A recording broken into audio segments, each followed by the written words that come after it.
Hello दोस्तों, आप सभी लोगों का हरिजोन एजुकेशन चैनल पर स्वागत अभिनंदन है। मैं आप सभी के लिए यूपीएसआई 2025 के लिए मूल विधि की ये आपका लास्ट चैप्टर स्टार्ट होने जा रहा है। आइए तो एक एक करके बातचीत करेंगे। सबसे पहले मैं आप सभी को यूपीएसआई 2025 की डेट अनाउंसमेंट होने को एकदम तत्परता के साथ तैयार है। यूपीएसआई 2025 का एग्जाम आपके जनवरी में लगभग होने के पूरे 100% चांस निकल रहे हैं। कब? जनवरी में।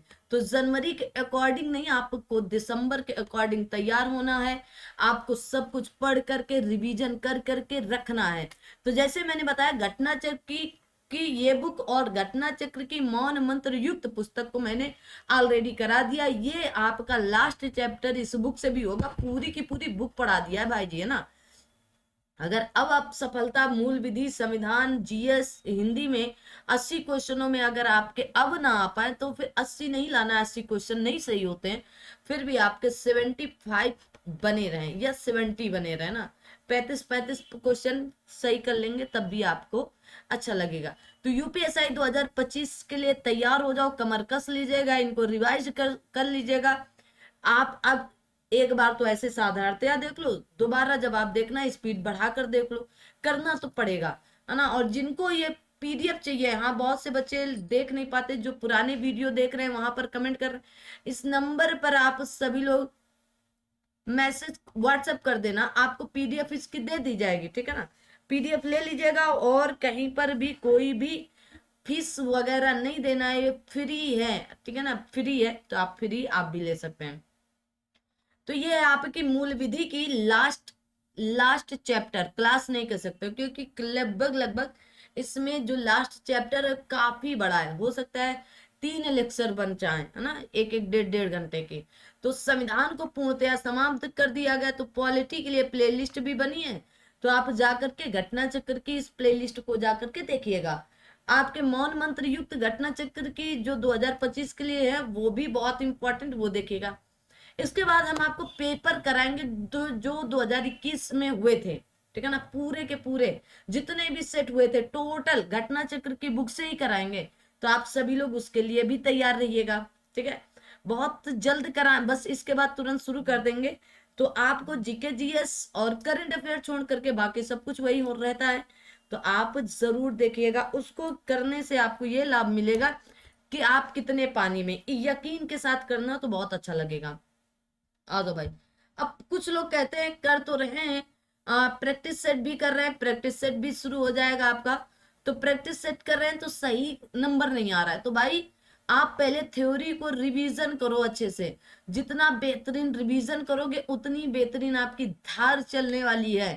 क्योंकि कंपटीशन बहुत हाई है, कंपटीशन पर कोई भी इधर उधर नहीं हो सकता है। तो आपको पढ़ना पड़ेगा। जीएस के लिए आप सभी लोग घटना चक्र और फिर आपको वाईसीटी की प्रैक्टिस बुक भी कर सकते हो। और ये दोनों चीजें हम आपको करा रहे हैं, घटना चक्र की ये थ्योरी बुक और वाईसीटी की प्रैक्टिस बुक करा रहे हैं। और अगर आपको चाहते हो तो सब्जेक्ट वाइज पीवाईक्यू भी करा दिया है मैंने, वाईसीटी का या यूथ कंपटीशन टाइम्स का, वो भी जाकर देख सकते हो। कुछ कुछ सब्जेक्ट का कराया, जैसे इतिहास हो गया, भूगोल हो गया, है ना। जो बचे हैं उनका भी करा देंगे, उनका टेंशन नहीं लेने का आपको, ठीक है। टेंशन बिल्कुल भी किसी चीज का नहीं लेना। और हाँ, जो भी चाहिए आप एक बार कमेंट बॉक्स में कमेंट कर देना, आपको वो दिया जाएगा, बस कमेंट करना रहेगा। आज हम लोग आएंगे आपके मानव अधिकार संरक्षण जनहित याचिका एवं महत्वपूर्ण न्यायिक निर्णय। ये लास्ट हमारा टॉपिक बच रहा है, लास्ट टॉपिक है। और ये लंबा टॉपिक है क्योंकि इसके अंतर्गत 3 टॉपिक है, मतलब इस चैप्टर में मानवाधिकार संरक्षण जनहित याचिका एवं महत्वपूर्ण न्यायिक निर्णय। तो प्रयास करेंगे कि आपको एक क्लास में नहीं तो 2 क्लास में तो ये खत्म हो जाएगा, और उसके बाद जितने भी इसके पीवाईक्यू होंगे उनको समाप्त कर दिया जाएगा।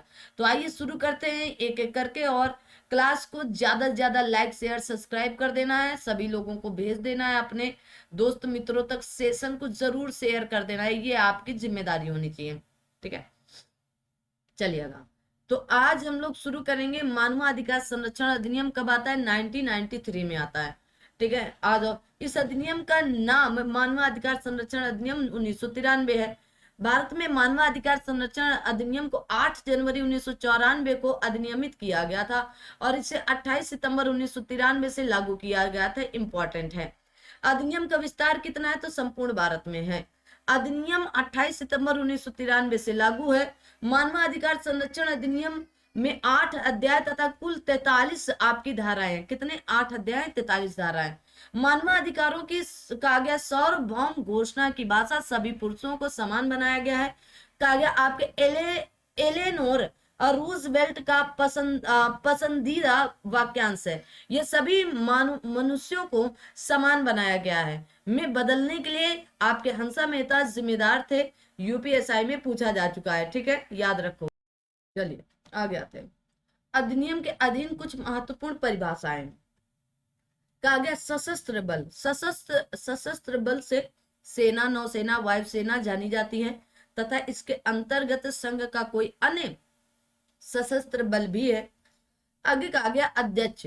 अध्यक्ष से केंद्रीय आयोग या राज्य आयोग का अध्यक्ष अभिप्रेत होता है। कहा गया मुख्य आयुक्त। मुख्य आयुक्त से दिव्यांगजन अधिकार अधिनियम 2016 की धारा 74 में भी निर्दिष्ट दिव्यांगजनों के लिए मुख्य आयुक्त अभिप्रेत है। संशोधन अधिनियम 2019 द्वारा अंतः स्थापित है। मानव अधिकार। कहा गया मानव अधिकार से प्राण, स्वतंत्रता, समानता, व्यक्ति की गरिमा से संबंधित ऐसे अधिकार अभिप्रेत हैं जो संविधान द्वारा प्राप्त हुए हैं या अंतरराष्ट्रीय कहा गया आपके प्रासंविधाओं में समाहित है और भारत के न्यायालय द्वारा प्रवर्तनीय है। अंतरराष्ट्रीय आपके प्रासंविधा संयुक्त राष्ट्र की महासभा द्वारा 16 दिसंबर 1966 को कहा गया अंगीकार की गई सिविल और राजनीतिक अधिकारों संबंधी अंतरराष्ट्रीय प्रासंविधा और आर्थिक, सामाजिक, सांस्कृतिक अधिकारों संबंधी अंतरराष्ट्रीय प्रासंविधा तथा संयुक्त राष्ट्र संघ की महासभा द्वारा अंगीकार की गई एवं अन्य प्रासंविधा या आपके अभिसमय जिसे केंद्रीय सरकार अधिसूचना द्वारा विनिर्दिष्ट करे अंतरराष्ट्रीय प्रासंविधा कहा जाता है। राष्ट्रीय अनुसूचित जाति आयोग संविधान के अनुच्छेद 238 में निर्दिष्ट राष्ट्रीय अनुसूचित जाति आयोग अभिप्रेत है, ठीक है। आगे आते हैं। राष्ट्रीय अनुसूचित जनजाति आयोग संविधान के अनुच्छेद 238 का में विनिर्दिष्ट राष्ट्रीय अनुसूचित जनजाति आयोग से अभिप्रेत है। राष्ट्रीय महिला आयोग। राष्ट्रीय महिला आयोग अधिनियम 1990 की धारा 3 के अधीन गठित महिला आयोग अभिप्रेत है, वेरी इंपॉर्टेंट है। लोक सेवक। लोक सेवक का वही अर्थ है जो भारतीय दंड संहिता की धारा 21 में सब पढ़ा दिया है। राष्ट्रीय मानवाधिकार संस्थाओं के लिए वैश्विक गठबंधन किसी एक देश में मानवाधिकार को बढ़ावा देने तथा उसकी सुरक्षा और निगरानी करने के लिए प्रशासनिक निकायों द्वारा स्थापित राष्ट्रीय मानवाधिकार संसाधन का एक वैश्विक तंत्र है। मानवाधिकार का संरक्षण अधिनियम की धारा 2(1) के अनुसार मानवाधिकार जीवन, स्वतंत्रता, समानता और व्यक्तियों की गरिमा से संबंधित अधिकार है। राष्ट्रीय मानवाधिकार आयोग का गठन धारा 3 के अंतर्गत है। राष्ट्रीय मानवाधिकार आयोग की स्थापना 1993 में की गई थी, इंपॉर्टेंट है। केंद्र सरकार राष्ट्रीय मानवाधिकार आयोग का गठन करेगी। आयोग में निम्नलिखित से मिलकर बनेगा। एक अध्यक्ष जो उच्चतम न्यायालय का मुख्य न्यायमूर्ति या कोई न्यायाधीश रहा है। एक सदस्य जो उच्चतम न्यायालय का न्यायाधीश या यह रहा है। एक सदस्य जो किसी उच्च न्यायालय या मुख्य न्यायमूर्ति है या रहा है। आगे 3 सदस्य जिनमें कम से कम एक सदस्य महिला होगी ऐसे जिन्हें मानव अधिकार से संबंधित विषयों का ज्ञान या व्यवहारिक अनुभव है। राष्ट्रीय मानवाधिकार आयोग का अध्यक्ष उच्चतम न्यायालय का पूर्व मुख्य न्यायाधीश या उच्च न्यायालय का सेवानिवृत्त न्यायाधीश होता है। 2021 में 2 बार और 2021 में और 2014 में भी पूछा गया। राष्ट्रीय पिछड़ा वर्ग आयोग, राष्ट्रीय अल्पसंख्यक आयोग, राष्ट्रीय बालक अधिकार संरक्षण आयोग, राष्ट्रीय अनुसूचित जाति आयोग, राष्ट्रीय अनुसूचित जनजाति आयोग, राष्ट्रीय महिला आयोग के अध्यक्ष तथा दिव्यांगजनों के मुख्य आयुक्त कुछ परिस्थितियों में विनिर्दिष्ट कृत्यों के निर्वहन के लिए आयोग के पदेन सदस्य समझे जाएंगे। एक महासचिव होगा जो आयोग का मुख्य कार्यपालक अधिकारी होगा। आगे आते हैं। आगे कहा गया राष्ट्रीय आयोग का मुख्यालय कहां पर होगा? तो आप कहेंगे दिल्ली में। राष्ट्रपति अपने हस्ताक्षर और मुद्रा सहित अधिपत्र या वारंट द्वारा अध्यक्ष और सदस्यों की नियुक्ति करेगा। राष्ट्रीय मानवाधिकार आयोग के अध्यक्ष और सदस्यों की नियुक्ति भारत का राष्ट्रपति ही करेगा। कौन करेगा? भारत का राष्ट्रपति।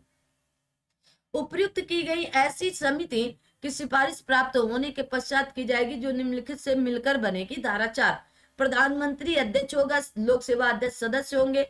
भारत सरकार के गृह मंत्रालय का प्रभारी मंत्री सदस्य होगा। लोकसभा में विपक्ष का नेता सदस्य होगा। राज्यसभा में विपक्ष का नेता सदस्य होगा। राज्यसभा का उपसभापति सदस्य होगा। अध्यक्ष या सदस्य अपने हस्ताक्षर से राष्ट्रपति को संबोधित लिखित सूचना द्वारा अपने पद से त्यागपत्र दे सकता है। अध्यक्ष या किसी अन्य सदस्य को केवल साबित कदाचार या असमर्थता के आधार पर उच्चतम न्यायालय द्वारा नियमित विहित प्रक्रिया के अनुसार की गई जांच एवं रिपोर्ट पर राष्ट्रपति द्वारा हटाया जा सकता है। कुछ अन्य कारणों से भी उन्हें राष्ट्रपति द्वारा हटाया जा सकता है, जैसे दिवालिया होना, अपने पद के अतिरिक्त किसी सवेतन नियोजन में होना, मानसिक या शारीरिक शिथिलता एवं आपके काव्य विकसित का होना, या नैतिक आपके अधमता के किसी अपराध में सिद्ध दोष ठहराया जाना और कारावास से दंडाधिष्ट होना। आगे आते हैं। कहा गया राष्ट्रीय मानवाधिकार आयोग के अध्यक्ष या किसी अन्य सदस्य को हटाने की शक्ति भारत के राष्ट्रपति के पास होगी। अध्यक्ष और सदस्यों की पदावधि धारा 6 में है। कहा गया अध्यक्ष के रूप में नियुक्त व्यक्ति पद धारण की तारीख से 3 वर्ष या 70 वर्ष दोनों में जो पहले तक पद धारण करेगा और पुनर्नियुक्ति का पात्र भी होगा, मतलब पुनर्नियुक्त भी हो सकता है। राष्ट्रपति कहा गया राष्ट्रीय मानवाधिकार आयोग के सदस्यों की सेवानिवृत्ति की आयु 70 वर्ष है। सदस्य के रूप में नियुक्त व्यक्ति पद ग्रहण की तारीख से 3 वर्ष पद ग्रहण करेगा तथा पुनर्नियुक्ति का भी पात्र होगा, परंतु कोई सदस्य अधिकतम 70 वर्ष की आयु तक ही पद धारण करेगा। ये बात इंपॉर्टेंट, कितने? 70 वर्ष, इससे ज्यादा नहीं। इतने के अंदर आप कितने बार हो सकते हो। अध्यक्ष या सदस्य अपने पद पर न रह जाने पर भारत सरकार या राज्य सरकार के अधीन नियोजन का पात्र न होगा। अध्यक्ष और सदस्य को केंद्र सरकार द्वारा नियत वेतन और भत्ता मिलेगा। राष्ट्रीय मानवाधिकार आयोग का गया छोटी अस्पष्ट नाम रहित आदि शिकायतों पर विचार नहीं कर सकता है। धारा 8 बताती है राष्ट्रीय मानवाधिकार आयोग उन घटनाओं के संबंध में शिकायतों पर ध्यान नहीं देगा जो शिकायतें दर्ज करने से 1 वर्ष की अवधि से पहले हुई हो। धारा 8 बताती है राष्ट्रीय मानवाधिकार आयोग द्वारा किसी भी रूप में प्राप्त सभी शिकायतें प्राप्त करने की तिथि से 1 सप्ताह के भीतर पंजीकृत की जाएंगी और उन्हें एक संख्या निर्दिष्ट की जाएगी तथा आपके विचारार्थ के लिए रखा जाएगा। धारा 8 बताती है। किसमें बताया गया? धारा 8 में बताया गया है। आगे आते हैं।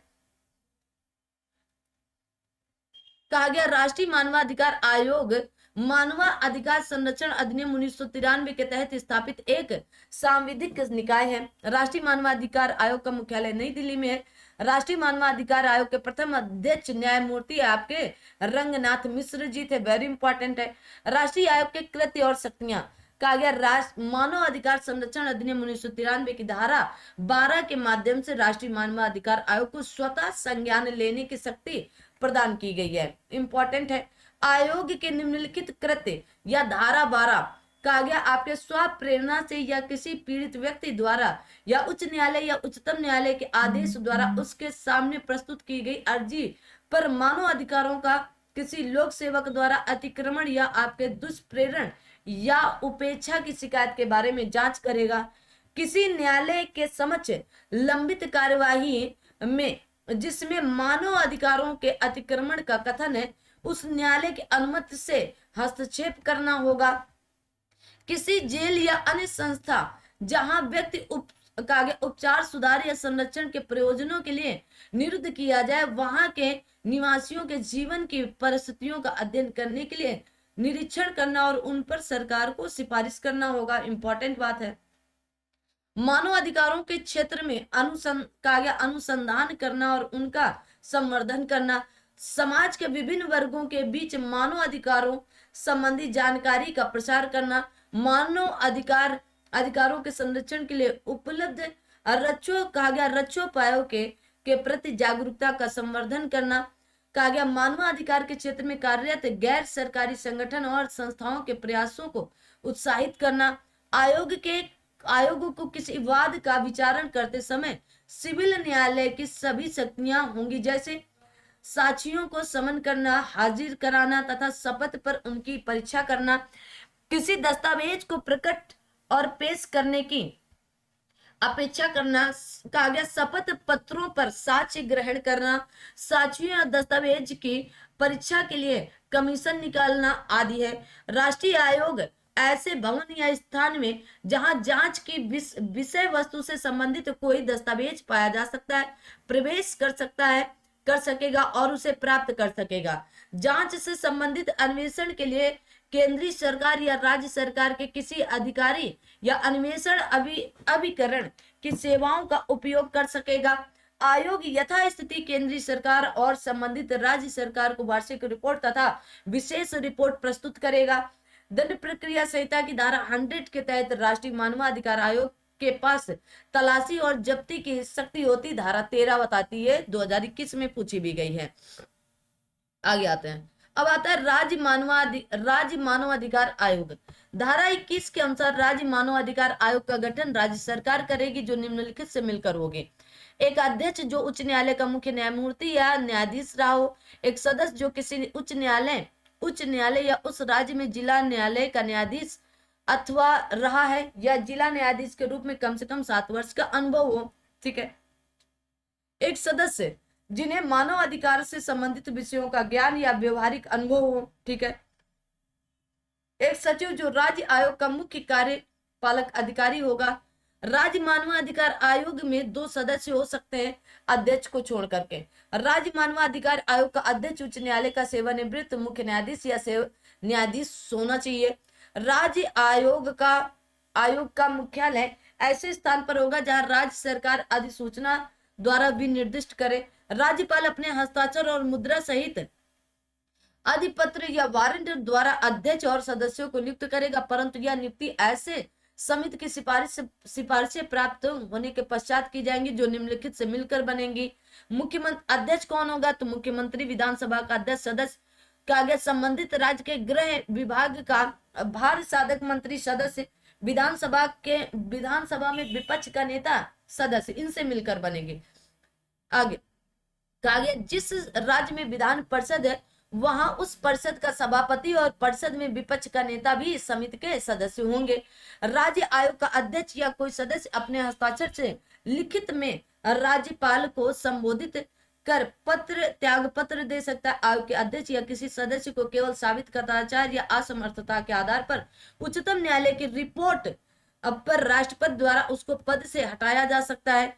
कहा गया कुछ अन्य परिस्थितियों में भी अध्यक्ष या सदस्य को हटाया जा सकता है, जैसे दिवालिया होने पर, अपनी पदावधि के दौरान किसी आपके सावेतन नियोजन में लगे रहने पर, मानसिक या शारीरिक आपके शैथिल्य के कारण या आपके विकृत चित्तता आदि के कारण।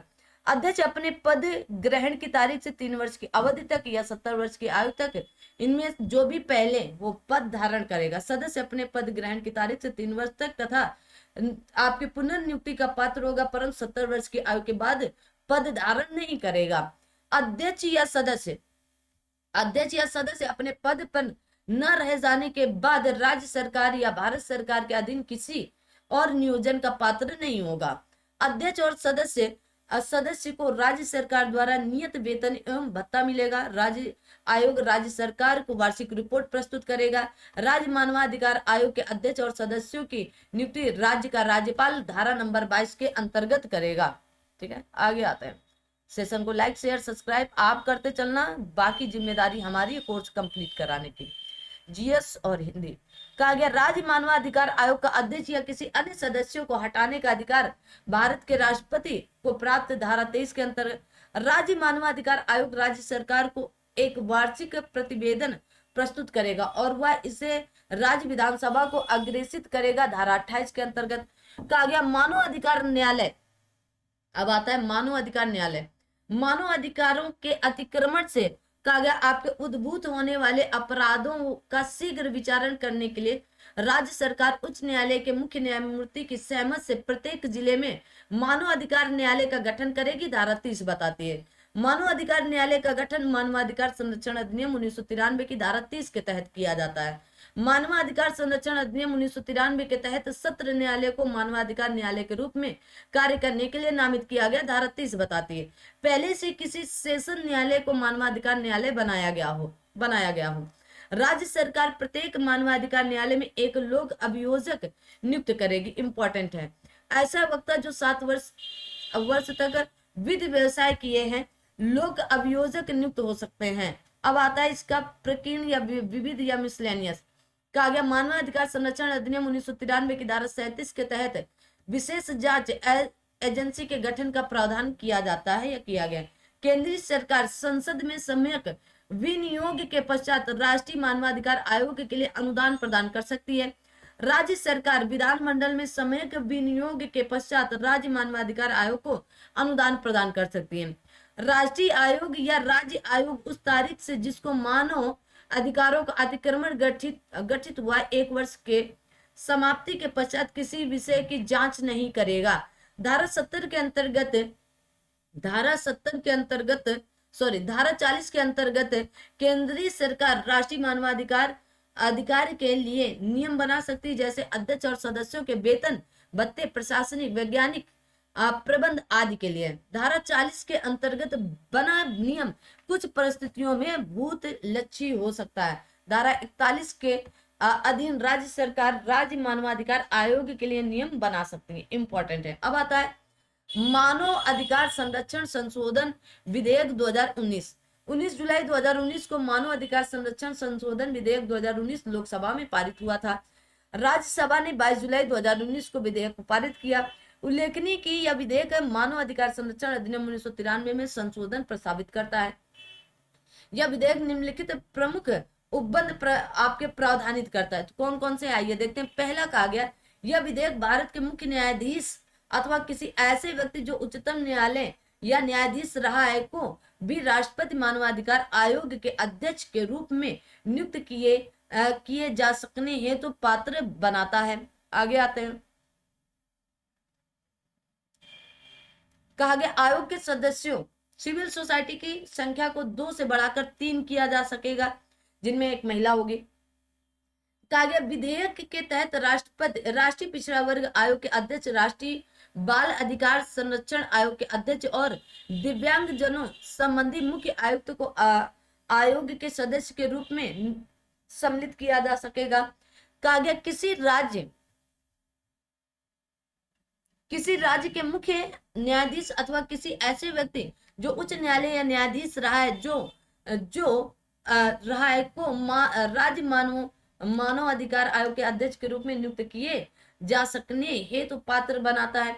विधेयक द्वारा आयोग और राज्य आयोगों के अध्यक्षों और सदस्यों की पदावधि को 5 वर्ष से कम करके 3 वर्ष किए जाने की संबंधी प्रावधान भी किए गए हैं। आगे आते हैं जनहित याचिका। किसकी बात? जनहित याचिका आपके पब्लिक इंटरेस्ट का आगे लिटिगेशन। तो जनहित PIL इसी को कहा जाता है जनहित याचिका, जिसे संक्षेप में PIL कहते हैं। वह कहा गया वह याचिका है जो जन लोगों मतलब लोगों के सामूहिक हितों के लिए न्यायालय में दायर की जाती है। कहां पर? न्यायालय में दायर की गई है। ठीक है, आगे आते हैं। न्यायालय में दायर की जाती है। उच्चतम न्यायालय ने भारत में जनहित याचिका की शुरुआत की थी। मतलब किसने? सुप्रीम कोर्ट ने। जनहित याचिका की शुरुआत 1976 में हुई थी। जनहित याचिका की अवधारणा की उत्पत्ति संयुक्त राज्य अमेरिका से हुआ। कोई व्यक्ति जनहित में या फिर सार्वजनिक महत्व के किसी मामले में जिसमें किसी वर्ग या समुदाय के हित या उनके मौलिक अधिकार प्रभावित हुए हों, जनहित याचिका के माध्यम से न्यायालय की शरण में जा सकता है। कहा गया भारत के सर्वोच्च न्यायालय द्वारा आपके अधिस्थिति या लोकस स्टैंड कहा गया आपके स्टैंडाई के पारंपरिक नियम में ढील देकर जनहित याचिका को पेश किया जा सकता है। जनहित याचिका द्वारा सुलभ न्याय प्रदान किया जाता है। तो आगे कहा गया है कि भारत में दायर की गई सबसे अधिक जनहित याचिकाएं भारतीय संविधान के अनुच्छेद 21 से संबंधित है। कहा गया जनहित याचिका भारतीय संविधान के अनुच्छेद 32 के अंतर्गत उच्चतम न्यायालय के समक्ष दायर की जा सकती है और जनहित याचिका भारतीय संविधान के अनुच्छेद 226 के तहत उच्च न्यायालय के समक्ष दायर की जा सकती हैं। आगे कहा गया जनहित याचिका निम्नलिखित परिस्थितियों में दायर की जा सकती है। जनहित याचिका दायर करने के लिए यह जरूरी है कि लोगों का सामूहिक हित हो, जैसे सरकार के कोई फैसले या योजना जिसका बुरा असर लोगों पर पड़ा हो, इसके लिए आप कर सकते हो। कहा गया किसी व्यक्ति के मौलिक अधिकारों का हनन होने पर भी जनहित याचिका दायर की जा सकती है। कोई भी व्यक्ति जो सामाजिक हितों के बारे में सोच रखता हो वह जनहित याचिका दायर कर सकता है। इसके लिए कोई जरूरी नहीं कि उसका व्यक्तिगत हित भी शामिल हो। वेरी इंपॉर्टेंट है। आगे आते हैं।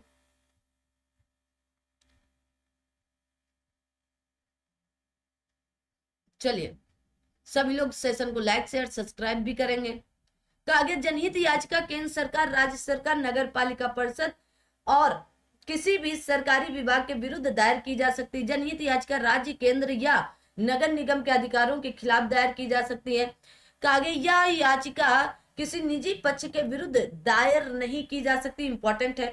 परंतु यदि किसी निजी पक्ष या कंपनी के कारण जनहित पर बुरा प्रभाव पड़ रहा है तो उस पक्ष या कंपनी को सरकार के साथ प्रतिवादी के रूप में सम्मिलित किया जा सकता है। जैसे यदि कानपुर में स्थित किसी निजी कारखाने से वातावरण प्रदूषित हो रहा है, तब जनहित याचिका में निम्नलिखित प्रतिवादी होंगे। कौन होंगे? उत्तर प्रदेश राज्य या भारत संघ जो आवश्यक हो, अथवा दोनों भी हो सकते हैं। राज्य प्रदूषण नियंत्रण बोर्ड भी हो सकता है, निजी कारखाना भी हो सकता है। न्यायमूर्ति VR कृष्णा अय्यर तथा न्यायमूर्ति PN भगवती भारत में जनहित याचिका के अग्रणी माने जाते हैं। कौन? तो आपके VR कृष्णा अय्यर जी और आपके PN भगवती जी। ठीक है। कहा गया आपके पुष्पा कपिला, आपके हिंगो रानी को जनहित याचिकाओं की जननी कहा जाता है, इंपॉर्टेंट है। तो किसको? पुष्पा कपिला को। ठीक है। इन्होंने अदालतों में 100 से भी अधिक ऐसे जनहित याचिकाएं दायर की हैं जिनकी फीस नहीं ली गई थी। भारतीय संदर्भ में PIL न्यायिक रूप से आपका व्यक्त तथ्य भी है। जनहित याचिका दायर करने की प्रक्रिया क्या है? तो लोकहितवाद किसी भी व्यक्ति या संस्था द्वारा दायर की जा सकती। जनहित याचिका को जन कर्तव्यों के उल्लंघन से संबंधित क्षति के संदर्भ में दायर किया जा सकता है। कहा गया जनहित याचिका ठीक उसी प्रकार से दायर की जाती है जिस प्रकार से रिट या आदेश या याचिका दायर की जाती है। उच्च न्यायालय के समक्ष जनहित याचिका दायर करने की प्रक्रिया इस प्रकार है। कैसी है? कहा गया उच्च न्यायालय में जनहित याचिका दायर करने के लिए याचिका की 2 प्रतियां जमा करनी पड़ेंगी। एक व्यक्ति उच्चतम न्यायालय उच्च न्यायालय में जनहित याचिका दायर कर सकता है। याचिका की एक प्रति अग्रिम रूप से प्रत्येक प्रतिवादी को भेजनी पड़ती है और इसका सबूत जनहित याचिका में जोड़ना पड़ता है। कहा गया उच्चतम न्यायालय के समक्ष जनहित याचिका दायर करने के लिए याचिका की 5 प्रतियां दाखिल करनी होती है। प्रतिवादी को याचिका की एक प्रति सूचना आदेश के पारित होने के बाद ही दी जाती है। जनहित याचिका एक पत्र के द्वारा भी दायर की जा सकती है, लेकिन यह याचिका तभी मान्य होगी जब यह निम्नलिखित व्यक्ति या संस्था पर दायर की गई हो। जैसे आपके व्यथित व्यक्ति द्वारा। कैसे? व्यथित व्यक्ति द्वारा। आगे आते हैं। कहा गया सामाजिक हित की भावना रखने वाले व्यक्ति के द्वारा। उन लोगों के अधिकारों के लिए जो कि गरीबी या किसी अन्य कारण से न्यायालय के समक्ष न्याय पाने के लिए नहीं आ सकते हैं। जनहित याचिका एक पोस्ट कार्ड के द्वारा भी दायर की जा सकती है या उच्च न्यायालय तथा उच्चतम न्यायालय दोनों में दायर की जा सकती है।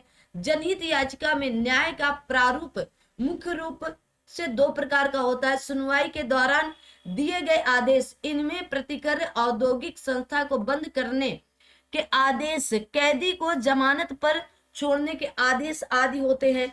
अंतिम आदेश जिसमें सुनवाई के दौरान दिए गए आदेशों एवं निर्देशों को लागू करने व समय सीमा जिसके अंदर लागू करना होता है।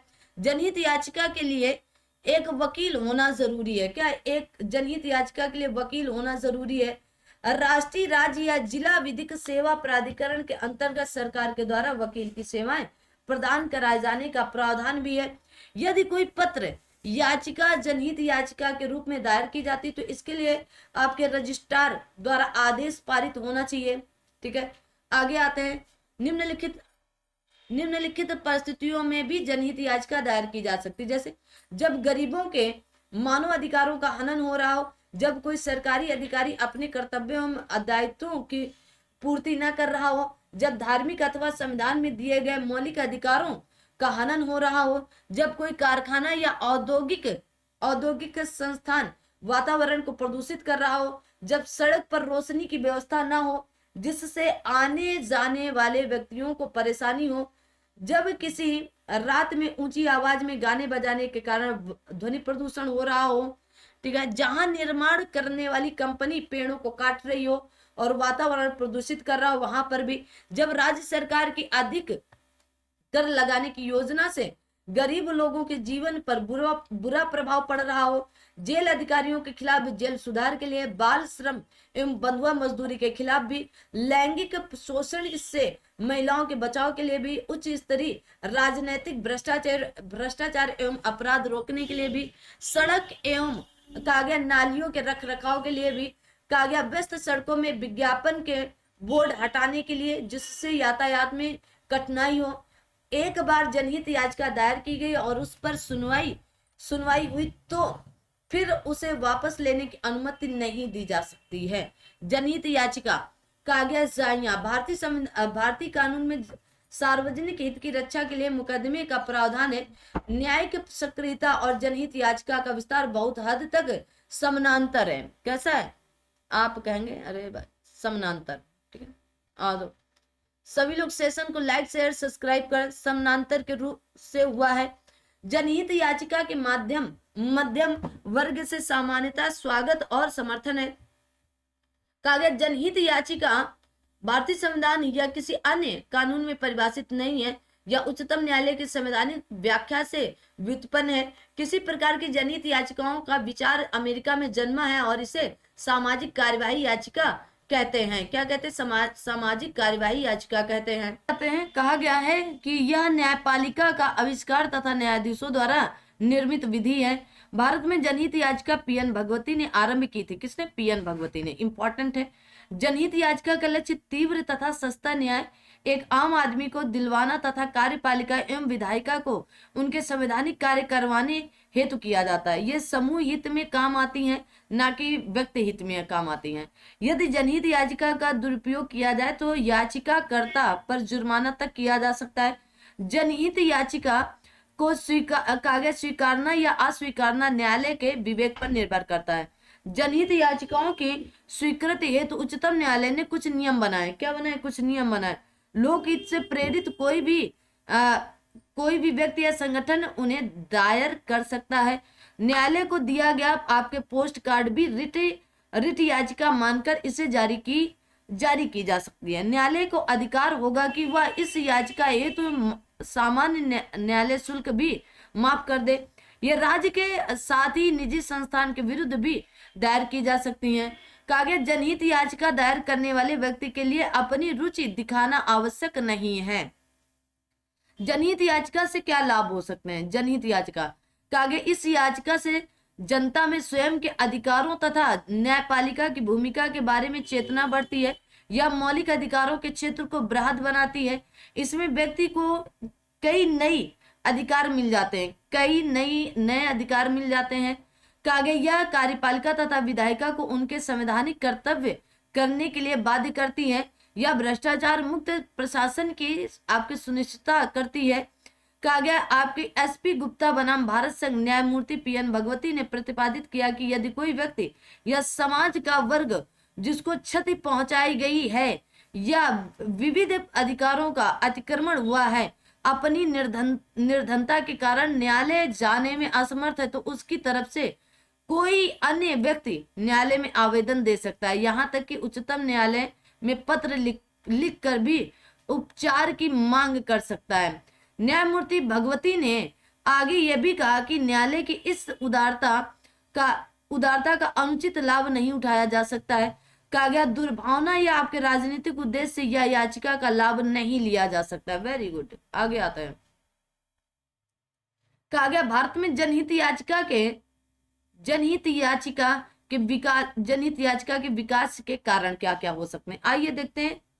कहा गया न्यायमूर्ति पीएन भगवती ने कहा कि न्यायपालिका को शक्ति के दुरुपयोग को रोककर जनमानस को ऐसा उपचार प्रदान करना होगा जिसमें दलित एवं कमजोर वर्ग का शोषण व अन्याय समाज में समूल समाप्त हो जाए।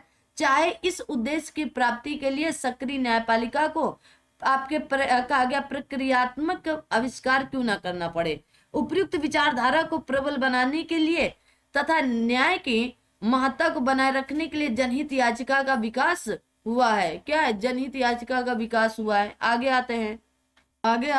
कहा गया भारत में इसके विकास के प्रमुख कारण निम्नलिखित में से क्या है? संविधान के अनुच्छेद 38 में, कहां पर? संविधान के अनुच्छेद 38 में राज्य को यह निर्देशित किया गया है कि वह समाज के सभी वर्गों में आर्थिक, सामाजिक तथा राजनीतिक न्याय स्थापित करे।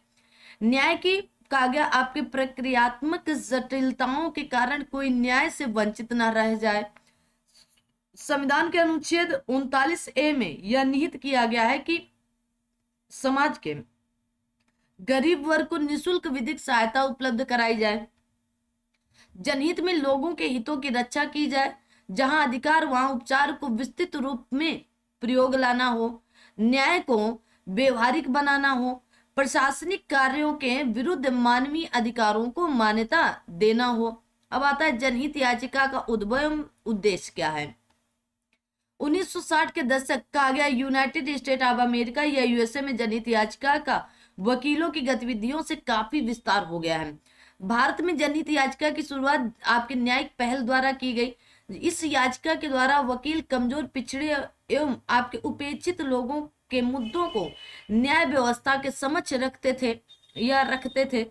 कहा गया आपके PIL सामाजिक इंजीनियरिंग पर आधारित है। निजी मामले जनहित याचिका के रूप में स्वीकार नहीं किए जाएंगे। जनहित के वकील किसी व्यक्ति या समूह की समस्याओं को व्यथित ढंग से पेश करने में सहायता प्रदान करते थे, जिससे उन्हें न्याय मिल सके। कहा गया अमेरिका में लोकहित याचिकाओं में वृद्धि का प्रमुख कारण जनता की समस्याओं का निदान करने में प्रशासनिक एजेंसियों की चूक थी। कहा गया यूनियन कार्बाइड निगम बनाम भारत संघ के बाद में न्यायमूर्ति रंगनाथ ने इस बात पर जोर देकर कहा कि याचिकाकर्ता का उद्देश्य गरीब लोगों की मदद करना तथा उन्हें उपयुक्त उपचार दिलाना है। साथ ही जो विधि के ज्ञाता है उनको समाज को शिक्षित करना चाहिए ताकि उनमें कर्तव्य बोध जगे और वे गुमराह होने से बचे। इंपॉर्टेंट बात है। आगे आते हैं, आगे देखेंगे। कहा गया जनहित याचिका द्वारा न्यायिक सक्रियता, कहा गया न्यायालय द्वारा न्यायिक सक्रियता को प्राप्त करने में सबसे बड़ा एवं महत्वपूर्ण योगदान जनहित याचिका को जाता है। भारत में जनहित याचिका के लिए न्यायिक सक्रियता ने नींव रखी है। न्यायिक सक्रियता के संदर्भ में PIL का पूर्ण रूप क्या होगा? तो पब्लिक इंटरेस्ट आपके लिटिगेशन होता है। इंपॉर्टेंट है। वर्ष 1986 में सभी प्रक्रिया के तकनीकी नियमों को ताक पर रखकर न्यायमूर्ति भगवती ने मात्र एक पोस्ट कार्ड को याचिका के रूप में मान्यता प्रदान कर न्याय प्रदान किया। उसके बाद उच्चतम न्यायालय ने इसमें आपके पत्रात्मक अधिकारिता के तहत अनेक महत्वपूर्ण तथा न्यायिक मामलों को आपके निर्णित किया।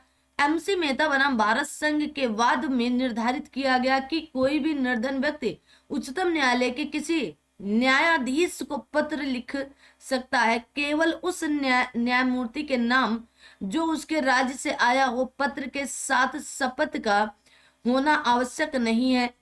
कहा गया MC मेहता बनाम भारत संघ के बाद में उच्चतम न्यायालय ने दिल्ली में स्थित 168 खतरनाक कारखानों को जो पारिस्थितिकी एवं पर्यावरण को क्षति पहुंचा रहे थे, उन्हें शहर से हटाकर दिल्ली मास्टर प्लान में स्थानों को आवंटित करने का निर्देश दिया। आगे आते कहा गया सहेली बनाम पुलिस कमिश्नर के बाद में 9 वर्ष के बालक की मृत्यु पुलिस के मारने के कारण हो गई थी। न्यायालय ने मृतक की मां को 75,000 रुपए उदाहरणात्मक प्रतिकर देने का निर्देश दिया। मां की ओर से याचिका महिला की सहेली नामक स्थान के द्वारा आपके साथ स्थित की गई। जनहित याचिका हमारे देश के सार्वजनिक जीवन में व्याप्त भ्रष्टाचार या कहा गया भंडाफोड़ करने और उस इसके लिए दोषी व्यक्तियों को दंडित करने में सबसे सशक्त साबित हुआ। जनहित याचिका के कारण हवाला कांड, कहा गया सेंट किट्स कांड, बिहार का चारा घोटाला, झारखंड मुक्ति मोर्चा के सांसदों द्वारा पूर्व प्रधानमंत्री नरसिम्हा राव ने धन प्राप्त कर संसद में उनके बहुमत को सिद्ध करने का कांड, कहा गया यूरिया कांड, उत्तर प्रदेश में आयुर्वेदिक घोटाला, दिल्ली में सरकारी भवनों का आवंटन घोटाला, पेट्रोल पंपों के आवंटन घोटाले इत्यादि कांडों को न्यायालय के समक्ष उठाया गया, जिनमें से कुछ की जांच हो गई और कुछ को ही कुछ की हो रही है ना, लगातार पड़ी है। कहा गया वेदिका विश्वास बनाम भारत संघ जनहित याचिका के जरिए नसबंदी का लक्ष्य हासिल करने के लिए राज्य द्वारा की गई आपके धांधलियों को उजागर करने के उद्देश्य से आर्थिक मुआवजे, मरीजों की सुरक्षा के निर्देशों, शल्य चिकित्सा के दिशा निर्देशों इत्यादि की मांग की गई। यूपीएसआई में पूछ रखा है। महिलाओं के कल्याण में जनहित याचिका की भूमिका, महिलाओं को शोषण एवं उत्पीड़न के विरुद्ध न्याय दिलाने तथा उसके संरक्षण हेतु न्यायालयों के द्वारा जनहित याचिका के माध्यम से किए गए प्रयासों के संबंध में निम्नलिखित मामला उल्लेखनीय है। आगे आते हैं। अब आगे देखो क्या है। कहा गया गौरव जैन बनाम भारत संघ के वाद में न्यायालय ने आपके अवलोकन किया कि राज्य, गैर सरकारी संगठन और जनहित भावना से युक्त व्यक्तियों का कर्तव्य है कि वे इनकी देह व्यापार में संलग्न महिला की सहायता के लिए आगे आए, उन्हें अभियोजित होने से बचाए, उनके पुनर्वास में मदद करें ताकि वे पुनः गरिमायुक्त जीवन जी सकें, वे पुनः लाल बत्ती क्षेत्र में आपके पदार्पण करने के लिए ना सोचे, उनके विवाह की व्यवस्था की जाए, उनके बच्चों को समाज सुरक्षा और आदर प्रदान करें। कहा गया दिल्ली आपके डोमेस्टिक वर्किंग व्यूमन्स फोरम बनाम भारत संघ जनहित याचिका के तहत उच्चतम न्यायालय ने अनेक मापदंडों का निर्धारण किया।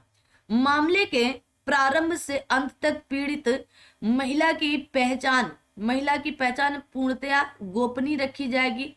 ऐसा यौन शोषण की शिकार महिलाओं की मनोदशा एवं व्यथा के लिए आवश्यक है। सुनवाई बंद कमरे में की जाएगी। अभियुक्त को दंडित एवं पीड़िता को उचित प्रतिकर दिलाया जाएगा। पूछताछ के दौरान सक्षम अधिवक्ता और महिला पुलिस की उपस्थिति सुनिश्चित की जाएगी। राज्य काम की न्यायसंगत और मनोवांछित दशाओं को सुनिश्चित करने के लिए प्रसूति सहायता के लिए उपलब्ध कराया जाएगा। महिलाओं के अधिकार, हितों, निजता, मान सम्मान, गरिमा आदि के लिए राज्य मान्य व्यक्ति कदम भी उठाएंगे। कहा गया बच्चों के कल्याण के लिए जनहित याचिका की भूमिका। जनहित याचिका के माध्यम से उच्चतम न्यायालय ने बालकों के शोषण को रोकने के लिए कई उचित निर्णय आदेश दिए। कहा गया एमसी मेहता बनाम तमिलनाडु राज्य के वाद में यह आपके अभिनिर्धारित किया गया कि दिया सलाई बनाने वाले कारखाने में जहां तिली में ज्वलनशील मसाला लगाया जाता है, बच्चों को नियोजित न किया जाए।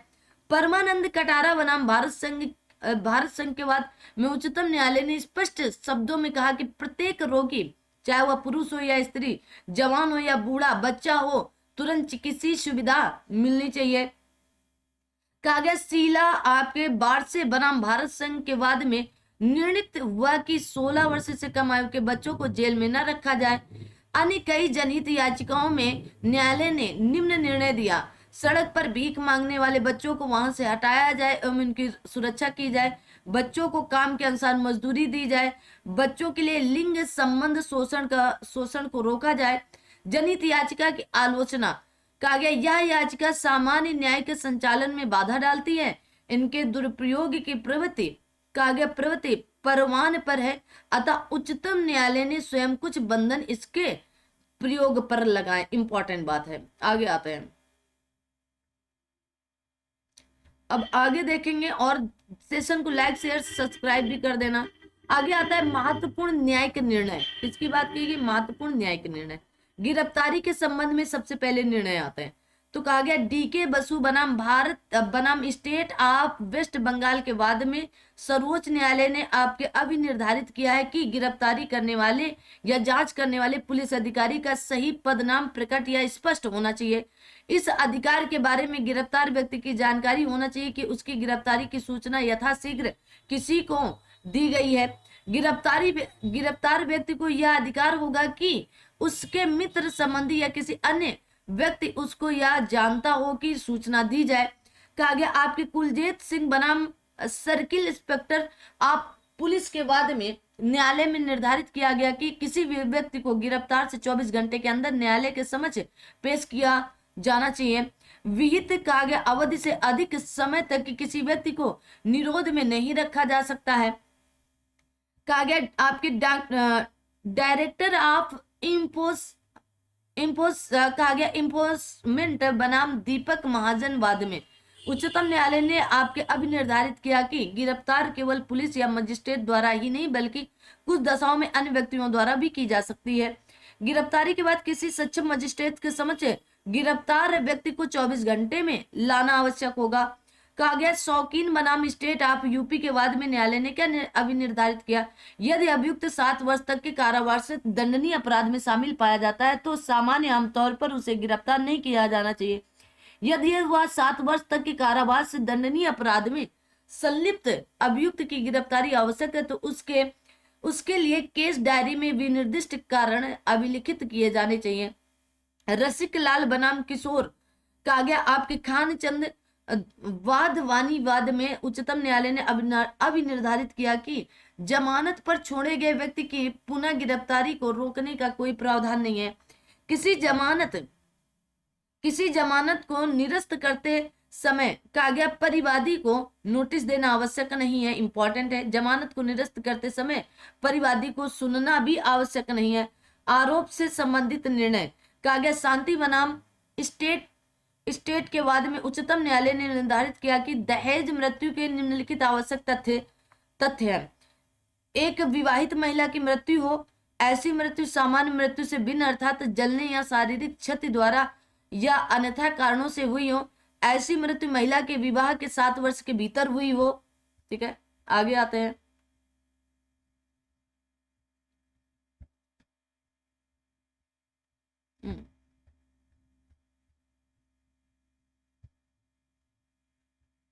ओके, चलिए तो आगे आने का प्रयास करते हैं। हाँ ठीक है, इस पेज में कुछ नहीं था, ठीक है ना, ये पेज खाली था। आगे आते हैं। कहा गया ऐसी महिला के साथ उसके पति या पति के नातेदारों द्वारा क्रूरता किया गया हो या आपके उत्पीड़न किया गया हो, ऐसी क्रूरता आदि दहेज की मांग के संबंध में किया गया हो। इंडियन ऑयल कारपोरेशन बनाम NEPC लिमिटेड के बाद में उच्चतम न्यायालय ने निर्धारित किया कि आपराधिक न्यास भंग भारतीय दंड संहिता की धारा 405 में आपके परिभाषित न्यास भंग के लिए निम्नलिखित आवश्यक तत्व है। किसी व्यक्ति को कोई कागज संपत्ति आपके न्यस्त किया गया हो, ऐसे व्यक्ति ने आपके बेईमानी से संपत्ति को कहा गया दुर्विनियोग किया हो या अपने उपयोग के लिए कहा गया आपके सम परिवर्तन किया हो, ऐसा दुर्विनियोग या आपके सम परिवर्तन प्रयोग का आपके बयान किसी विहित विधि या संविधा के उल्लंघन में किया गया हो। कहा गया साजू बनाम स्टेट ऑफ केरल के वाद में उच्चतम न्यायालय में अभिनिर्धारित किया गया कि आपके आपराधिक षड्यंत्र भारतीय दंड संहिता की धारा 120 में परिभाषित आपराधिक षड्यंत्र के अपराध के लिए निम्न तत्वों में साबित करना आवश्यक है। 2 या 2 से अधिक व्यक्ति कोई अवैध कार्य या कोई ऐसे कार्य जो अवैध नहीं है, अवैध साधनों द्वारा करने या करवाने के लिए सहमत हुए हों, सभी कहा गया षड्यंत्रकारी एक दूसरे की बातों को जानते हों और वे षड्यंत्र के मुख्य प्रयोजन में सह अभियुक्त हों। कहा गया करार के सभी पक्षकार षड्यंत्र के दोषी होंगे चाहे भले ही आपके अवैध कार्य न किया गया हो। प्रथम आपके दृष्टया या कहा गया दर्शित होना चाहिए कि व्यक्ति कारित अपराध के पूर्व षड्यंत्र का एक पक्षकार था। अब आता है मृत्युदंड के संबंध में निर्णय। बच्चन सिंह बनाम पंजाब राज्य के वाद में उच्चतम न्यायालय ने निर्धारित किया कि जहां हत्या करने का ढंग व तरीका अत्यंत आपके विभत्स या आपके पैशाचिक और बर्बर हो तो मृत्युदंड दिया जा सकता है। जैसे जब किसी पीड़ित व्यक्ति के घर में आग इस प्रयोजन से लगाई गई हो कि वह पीड़ित व्यक्ति उसमें जिंदा ही जल भुन जाए, जबकि कहा गया जबकि किसी पीड़ित व्यक्ति को क्रूर व आपके अमानवीय कहा गया आपके दुष्ट कृत्यों के अधीन इस आपके दुर्भावना से रखा जाता है कि वह ऐसे यातनाओं से तड़प कर मर जाए, जबकि पीड़ित व्यक्ति के शरीर को टुकड़े टुकड़े में काट दिया गया हो ताकि उसकी पहचान संभव न हो, जबकि अपराध की प्रकृति अत्यंत गंभीर हो, जैसे एक साथ कई हत्याएं जैसे कि डकैती अथवा आपके पुश्तैनी शत्रुता के मामले में एक ही परिवार के सभी सदस्य की हत्या आदि हो। आगे आ जाओ भाई, ठीक है, तब तक सेशन लाइक शेयर कर दो। कहा गया महेंद्र नाथ दास बनाम असम राज्य के वाद में उच्चतम न्यायालय ने निर्धारित किया कि कहा गया सामान्यतः कारावास का दंड देना एक सामान्य नियम है, जबकि मृत्युदंड देना एक अपवाद है। अतः मृत्युदंड विरल से विरलतम मामले में दिया जाना चाहिए। मृत्युदंड देते समय विशेष कारणों का उल्लेख किया जाना चाहिए। कहा गया आपके मांझी सिंह बनाम पंजाब राज्य के वाद में उच्चतम न्यायालय ने क्या कहा, क्या अपराध के संबंध में कोई असमानता है जिस कारणवश आजीवन कारावास का दंड आपके अनुपयुक्त ठहरता हो और मृत्युदंड आपके अपरिहार्य हो? क्या अपराधी की परिस्थितियां ऐसी हैं कि मृत्युदंड के अतिरिक्त और कोई विकल्प शेष नहीं है, अर्थात विरल से विरलतम मामला हो? उपर्युक्त दोनों प्रश्नों के उच्च विश्लेषण के कहा गया उपर्युक्त दोनों प्रश्नों के उत्तर विश्लेषण के आधार पर निर्णय किया जाना चाहिए। महिलाओं से संबंधित अपराध। कहा गया शिवानंद आपके मलप्पा कोर्ट बनाम स्टेट ऑफ कर्नाटक के वाद में उच्चतम न्यायालय ने क्या कहा, भारतीय दंड संहिता की धारा 498 का में क्रूरता का अपराध संबंधित है उपबंधित है। क्रूरता के अंतर्गत विशेष रूप से दहेज की मांग करना ही सम्मिलित नहीं है। इंपॉर्टेंट है, यदि किसी संपत्ति या मूल्यवान वस्तु की विधि विरुद्ध मांग भी की जाती है तो यह क्रूरता होती है। क्या होती है? क्रूरता होती है। इंपॉर्टेंट है, ठीक है। आगे आते हैं। कहा गया प्रिया बनाम सीबी केरल वाद में न्यायालय में निर्धारित किया गया कि दहेज के रूप में दिए गए नगद एवं सोने के आभूषण का दावा घरेलू हिंसा से महिलाओं के संरक्षण अधिनियम के अंतर्गत किया जा सकता है। मध्य प्रदेश राज्य बनाम आपके मदन लाल 2015 कहा गया आपके सूचना को के मामले में उच्चतम न्यायालय ने यह आपके अभिनिर्धारित किया कि बलात्कार या बलात्कार के प्रयास के किसी भी मामले में समझौते का विचार अवैध है। न्यायालय ने इस मामले में कहा गया आपके सिम्बू बनाम हरियाणा राज्य 2013 के मामले में दिए गए निर्णय का अनुसरण किया। विश्वनाथन बनाम तमिलनाडु राज्य के वाद में उच्चतम न्यायालय ने अभिनिर्धारित किया कि सामूहिक बलात्संग के अपराध में सभी अभियुक्तों का सामान्य आशय एक दूसरे से मिलना आवश्यक नहीं है। सामूहिक बलात्संग के अपराध में सभी अभियुक्तों को दोष सिद्ध किया जा सकता है। यदि किसी व्यक्ति पर भारतीय दंड संहिता की धारा 376 का सामान्य आरोप लगाया है तो यदि तथ्य साबित हो जाए तो अभियुक्त को सामूहिक बलात्संग के लिए दोष सिद्ध किया जा सकता है। आगे आते हैं फटाफट थोड़ा सा देखेंगे, ठीक है ना। चलो, तो आगे स्टेट बनाम पंजाब स्टेट ऑफ पंजाब बनाम आपके गुरमीत सिंह के वाद में उच्चतम न्यायालय ने क्या अभिनिर्धारित किया है। कहा गया बलात्कार से पीड़ित महिला को न केवल शारीरिक क्षति होती है बल्कि उसकी प्रतिष्ठा को भी आपकी क्षति पहुंचती है। हत्या के अपराध में उसके शरीर का विनाश होता है, किंतु बलात्कार के मामले में पीड़िता की प्रतिष्ठा सदैव के लिए चली जाती है। विचारण न्यायालय को अभियुक्ति के साक्ष्य का मूल्यांकन संपूर्ण मामले के पृष्ठभूमि में करना चाहिए। साक्ष्य अधिनियम की धारा 114 ए के संशोधन द्वारा जोड़ी गई और यह प्रावधान किया गया है कि सामान्यतः बलात्संग के मामले में पीड़िता की सहमत न होने के उपधारणा की जाएगी। कहा गया आसिफा खातून बनाम रुबीना के वाद में कलकत्ता उच्च न्यायालय ने निर्धारित किया कि घरेलू हिंसा से महिलाओं का संरक्षण अधिनियम 2005 के अधीन पीड़िता अपने पति के माता पिता से दूर रहकर आवास का दावा कर सकती है। कहा गया न्यायालय पीड़िता की आवासीय सुविधा का उपलब्ध कराएगी, आपके आवासीय सुविधा उपलब्ध कराएगी।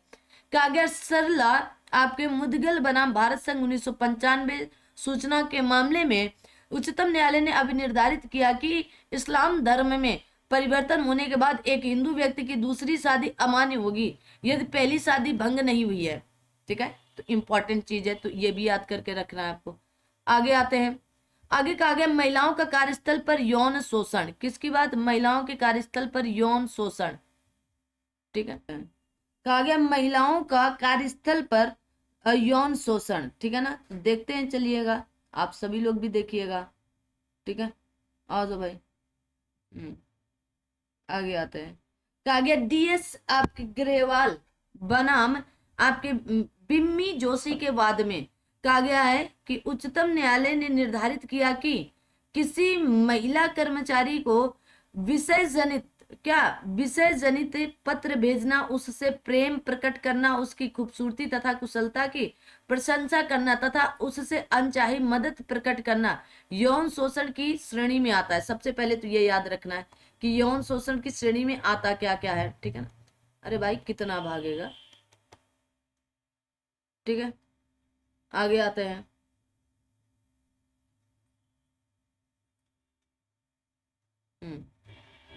आगे देखो, कहा गया विशाखा बनाम राजस्थान राज्य के वाद में।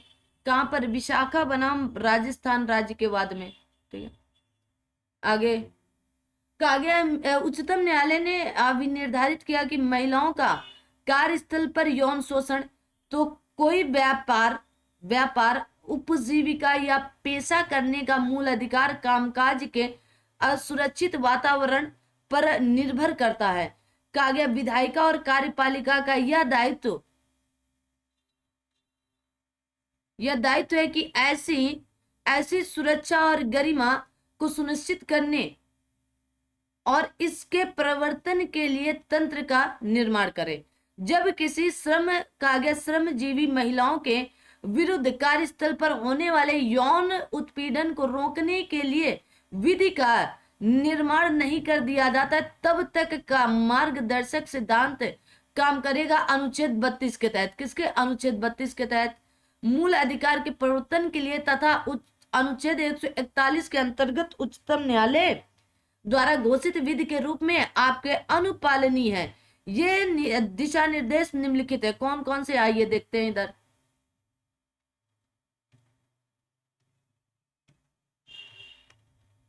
कौन कौन से होंगे तो आइए देखते हैं।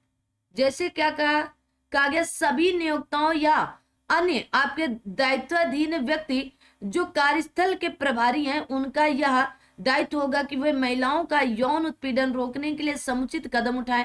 लैंगिक उत्पीड़न में निम्नलिखित बातें सम्मिलित हैं, जैसे यौन संबंध के लिए मांग या प्रार्थना करना, शारीरिक स्पर्श और इसके लिए आगे बढ़ना, अश्लील साहित्य दिखाना, यौन संबंधी आपका छीटाकशी करना, ठीक है, कोई अन्य शारीरिक या मौखिक यौन आचरण करना इत्यादि। टेप रिकॉर्डर, सीडी में रिकॉर्डर की आवाज। कहा गया जियाउद्दीन आपके बुरहानुद्दीन बुखारी बनाम आपका ब्रिजमोहन रामदास मेहरा के वाद में कहा गया उच्चतम न्यायालय ने अभी निर्धारित किया कि टेप रिकॉर्डर के साक्ष्य की आपके गहता के मार्गदर्शन सिद्धांत टेप रिकॉर्ड के संबंध में लिखित मार्गदर्शन दिया गया। क्या क्या? बोलने वाले व्यक्ति की आवाज को सम्यक रूप से पहचानना चाहिए। कहा गया रिकॉर्ड की गई आवाज की वास्तविकता को साबित करना चाहिए। कहा गया समर्थनकारी साक्ष्य प्रत्यक्ष या अप्रत्यक्ष साक्ष्य हो सकता है। ओके, रिकॉर्ड की आवाज विषम वस्तु को साक्ष्य अधिनियम में आपके वर्णित सुसंगतता के नियमों के अनुसार सुसंगत होना चाहिए। हत्या के संबंध में निर्णय तो बिरसा सिंह बनाम पंजाब राज्य के बाद में उच्चतम न्यायालय ने निर्धारित किया कि भारतीय दंड संहिता की धारा 300 के तृतीय खंड में हत्या की कोटि में लाने के लिए निम्न बातों को साबित किया जाना चाहिए। क्या क्या? कोई शारीरिक क्षति कारित की गई हो, ऐसी शारीरिक क्षति आपकी दुर्घटना जन्य ना हो, ऐसी शारीरिक क्षति क्षति कारित करने के आशय से किया गया हो। इंपॉर्टेंट है कि नहीं है? आप कहेंगे बिल्कुल इंपॉर्टेंट है। आगे आते हैं, कहा गया है, आशय से किया गया हो, ऐसी क्षति की प्रकृति ऐसी हो जो प्रकृति के साधारण अनुक्रम में मृत्यु कारित करने के लिए पर्याप्त हो। अब कहा गया नवजेत सिंह जौहर बनाम भारत संघ के मामले में समलैंगिक सेक्स सहित वयस्कों के बीच सहमति से सेक्स को भारत के सर्वोच्च न्यायालय द्वारा अपराध से मुक्त कर दिया गया। 2021 में कई बार पूछा गया। भारतीय दंड संहिता की धारा 497 में किसमें कहा गया? 497 कहा गया आपके व्यभिचार को गैर कानूनी घोषित करती है। इसे जोसेफ साइन बनाम भारत संघ के मामले में उच्चतम न्यायालय द्वारा असंवैधानिक ठहराया गया है। 2021 में ही 3 बार पूछ लिया गया। आगे आते हैं, आगे देखो, कहा गया साइबर अपराध के बचाव के संबंध में निर्णय जनमंच बनाम भारत संघ के बाद में उच्चतम न्यायालय ने निर्धारित किया है। कहा गया प्रोनोग्राफिक वेबसाइट को बंद करने के संबंध में राज्य प्राधिकारियों को कोई निर्देश न्यायालय नहीं दे सकता है। ऐसे वेबसाइटों को बंद करने के संबंध में व्यथित व्यक्ति राज्य प्राधिकारियों को आवेदन दे सकता है। वेबसाइट का संचालन वाक्य एवं अभिव्यक्ति की स्वतंत्रता के अधीन आता है। व्यथित व्यक्ति परिवाद प्रस्तुत कर सकता है। इंपॉर्टेंट है। कहा गया जैस एस ठक्कर बनाम महाराष्ट्र राज्य के वाद में उच्चतम न्यायालय ने अभी निर्धारित किया है कि पोर्नोग्राफी तक पहुंच से बच्चों को दूर रखने के लिए वेबसाइट को बंद नहीं किया जा सकता है। किसी मार्गदर्शन के बिना किसी साइट को रोकना असीमित अवरोध के अधीन है। क्या असीमित अवरोध के अधीन है? इंटरनेट एक आधुनिक तकनीकी है, इसलिए इस पर रोक लगाना उचित नहीं है। समाज के विकास के लिए आधुनिक तकनीकी आवश्यक है। साइबर अपराध को रोकने में भारत सरकार के प्रयास क्या क्या हैं? इस संबंध में भारत सरकार ने सूचना प्रौद्योगिकी अधिनियम 2000 के अंतर्गत निम्नलिखित नियम बनाए हैं। क्या क्या? सूचना प्रौद्योगिकी, कहा गया सेवादाता के लिए दिशा निर्देश अधिनियम नियम कब? 2011 की बात कही गई। सूचना प्रौद्योगिकी साइबर कैफे के लिए दिशा निर्देश अधिनियम 2011 की बात कही गई है। इंपॉर्टेंट है। कहा गया रिश्वत के संबंध में निर्णय, कहा गया CMM वर्मा बनाम आंध्र प्रदेश के वाद में क्या कहा गया है कि उच्चतम न्यायालय ने निर्धारित किया है कि भ्रष्टाचार निवारण अधिनियम 1988 की धारा 7 के इस स्पष्टीकरण में निम्न तत्वों से अपराध गठित होगा। क्या है? कहा गया अवैध आपके परितोषण की मांग भ्रष्टाचार निवारण अधिनियम 1988 के अधीन अपराध गठित करता है। करेंसी नोटों की रिकवरी मात्र कोई अपराध गठित नहीं करता है जब तक यह साबित नहीं कर दिया जाता है कि अभियुक्त ने रिश्वत जानते हुए स्वेच्छेन से प्राप्त किया है। अखंड प्रताप सिंह बनाम आपके CBI के वाद में इलाहाबाद उच्च न्यायालय ने अभी निर्धारित किया है कि CBI या केंद्रीय अन्वेषण ब्यूरो भ्रष्टाचार निवारण अधिनियम 1988 के अधीन मामले में राज्य सरकार की अनुमति के बिना भी अन्वेषण में कार्यवाही कर सकता है। कहा गया मृत्युकालिक घोषणा के संबंध में कलावती बनाम महाराष्ट्र राज्य के वाद में कहा गया मृत्युकालिक कथन के आधार पर किसी व्यक्ति को दोष सिद्ध किया जा सकता है। और तो भाई ये वाला तो बहुत ज्यादा फेमस था, ठीक है ना, बहुत ज्यादा ये वाला केस फेमस हुआ था। आगे देखते हैं। कहा गया यदि मृत्युकालिक कथन सत्य एवं आपके स्वेच्छा से किया गया है और न्यायालय इसकी सत्यता में विश्वास करता है, किसकी सत्यता में विश्वास करता है, तो मात्र मृत्युकालिक कथन के आधार पर दोष सिद्ध किया जा सकता है। जमानत के संबंध में निर्णय, कहा गया यूनियन ऑफ इंडिया बनाम रतन मलिक के वाद में उच्चतम न्यायालय ने अब निर्धारित किया कि तथ्यों और परिस्थितियों पर न्यायालय की ऐसी संतुष्टि के बाद ही अभियुक्त को जमानत दी जा सकती है कि जमानत पर छूटने के पश्चात कोई अपराध नहीं करेगा। अभियुक्ति, कहा गया युक्त आधार है कि अभियुक्त ने कथित अपराध नहीं किया। जमानत की सुनवाई के समय लोक अभियोजक को सुनवाई का अवसर देना चाहिए। इंपॉर्टेंट है। स्टेट ऑफ महाराष्ट्र बनाम आपके साजिद हुसैन के बाद में उच्चतम न्यायालय ने अभी निर्धारित किया कि अग्रिम जमानत पर सुनवाई करते समय न्यायालय को निम्न बातों पर ध्यान देना आवश्यक है। अपराध की गंभीरता एवं प्रकृति, आवेदक एवं पूर्व इतिहास, अभियोग का उद्देश्य, कहा गया आवेदक की ख्याति को अपमानित करना, यदि अभियुक्त को अग्रिम जमानत मिल जाती है तो क्या हुआ, न्याय से भाग सकता है। अब आता है राष्ट्रपति की क्षमादान की शक्ति के संबंध में निर्णय। केहर सिंह बनाम भारत संघवाद में उच्चतम न्यायालय ने अब निर्धारित किया कि राष्ट्रपति को संविधान के अनुच्छेद 72 के तहत 72 के अंतर्गत शक्ति एवं स्वतंत्र शक्ति है। इस शक्ति के अंतर्गत वह मामले के, कहा गया, आपके गुणावगुण है ना पर विचार कर सकता है, भले ही न्यायालय ने चाहे जो निर्णय दिया हो। ठीक है, कहा गया दांडिक मामले में राष्ट्रपति साक्ष्य का परीक्षण करते हुए निर्णय ले सकता है कि क्षमादान की शक्ति का प्रयोग किया जाए या नहीं। अब आता है वीडियो कॉन्फ्रेंसिंग से न्यायालय में गवाही तथा इलेक्ट्रॉनिक साक्ष्य की आपके ग्रहता के संबंध में निर्णय। स्टेट ऑफ महाराष्ट्र बनाम प्रफुल्ल बी देसाई के बाद में उच्चतम न्यायालय ने निर्धारित किया वीडियो कॉन्फ्रेंसिंग के माध्यम से साक्ष्य अभिलिखित किया जा सकता है। क्या बात है। कहा गया चूंकि इलेक्ट्रॉनिक रिकॉर्ड साक्ष्य में प्रस्तुत किया जा सकता है, अतः साक्ष्य वीडियो कॉन्फ्रेंसिंग के माध्यम से अभिलेखित किया जा सकता है। व्यक्तिगत उपस्थिति आवश्यक नहीं है। ठीक है कि वहां जाकर ही आप उपस्थिति दो, ऐसा कुछ आवश्यक नहीं है। आगे आते हैं। कहा गया अमिताभ बागची बनाम ईना बागची के बाद में उच्चतम न्यायालय ने निर्धारित किया कि वैवाहिक मामले में वीडियो कॉन्फ्रेंसिंग के माध्यम से साक्ष्य लेने की अनुज्ञा तभी दी जाएगी जब पति एवं पत्नी दोनों भारत के बाहर निवास करते हैं। सामान्य आशय के संबंध में निर्णय।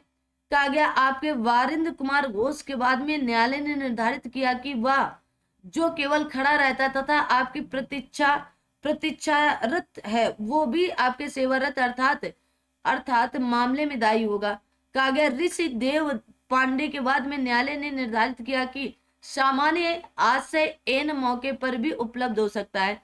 और कहा गया महबूब शाह बनाम आपके एम्परर के बाद में न्यायालय ने निर्धारित किया कि समान आशय या आपके सदृश आशय से भिन्न है। सदोष मानववध तथा हत्या के संबंध में निर्णय। तो किसकी बात, तो कहा गया आर बनाम गोविंदावाद में न्यायमूर्ति, कहा गया आपके मेलविल्ले ने प्रेक्षण किया कि हत्या तथा सदोष मानववध में भेद सूक्ष्म है, मतलब छोटा सा अंतर, किंतु वह परखे जाने योग्य है। हत्या और सदोष मानववध में मात्र डिग्री का अंतर है। कितना, डिग्री का। संविधान के संबंध में निर्णय। संविधान का प्रथम संशोधन 1951 के संवैधानिकता को श्री शंकरी प्रसाद सिंह देव बनाम भारत संघ के मामले में कहा गया बरकरार रखा गया था।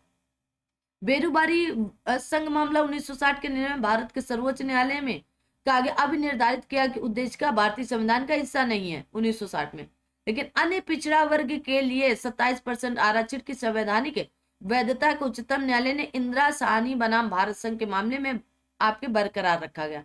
कहा गया आपके चेरबोलू लीला प्रसाद राव बनाम आंध्र प्रदेश राज्य के मामले में सर्वोच्च न्यायालय ने एक संविधान पीठ ने अप्रैल 2020 में कहा कि एक बार अनुसूचित जनजातियों को अनुच्छेद 16(4) के तहत आरक्षण प्रदान किया गया हो तो अनुच्छेद 16(1) के तहत ऐसी किसी भी शक्ति का प्रयोग नहीं किया जा सकता है। कहा गया सेल्वी बनाम कर्नाटक राज्य के मामले में उच्चतम न्यायालय ने कहा कि नार्को विश्लेषण की अनिवार्य